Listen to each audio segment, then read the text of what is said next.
Puno ng pagmamahal sa mga ginampanan man sa telebisyon at pelikula o sa totoong buhay. Ganyan daw maaalala ang isa sa mga haligi ng Philippine showbiz na si Gloria Romero na pumanaw na sa edad na 71. Balikan natin ang kanyang makulay na karera sa report na ito. Diyos ko naman, Ana.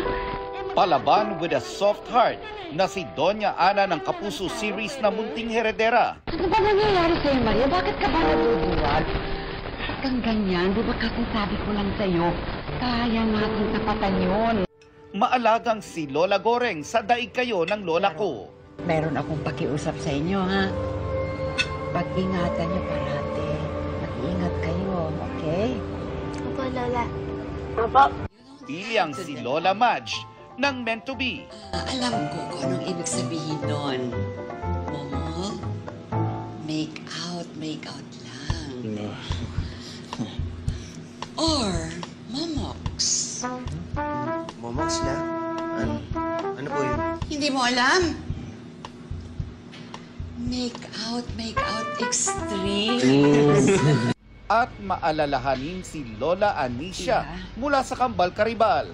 Baka naman natatakot ka lang magsabi ng totoo.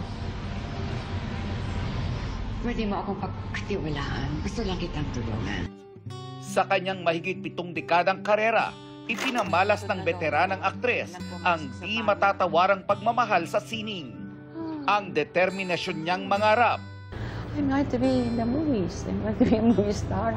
na sinamahan ng galing at pagmamahal sa propesyon, nagbunga ng kaliwat kanang pagkilala sa telebisyon at pelikula. Minsan nagbabakal ako, pasensya na kayo sa lola, matanda ang role ko dito. Malaking puwang ang kanyang iiwan sa industriya. Dama pa man din ang nag-uumapaw na pagmamahal sa kanya sa isang tribute para sa kanya noong 1 taon. Masayang-masaya ako. Lahat ng mga kaibigan ko, nandito lahat. Tingnan mo naman, oh. Napakabait nila. Salamat. Ang ilan sa kanyang mga nakatrabaho, nagpahatid ng kani-kanilang mensahe ng pagmamahal.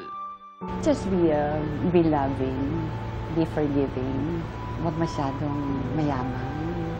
Just cool lang. Chill.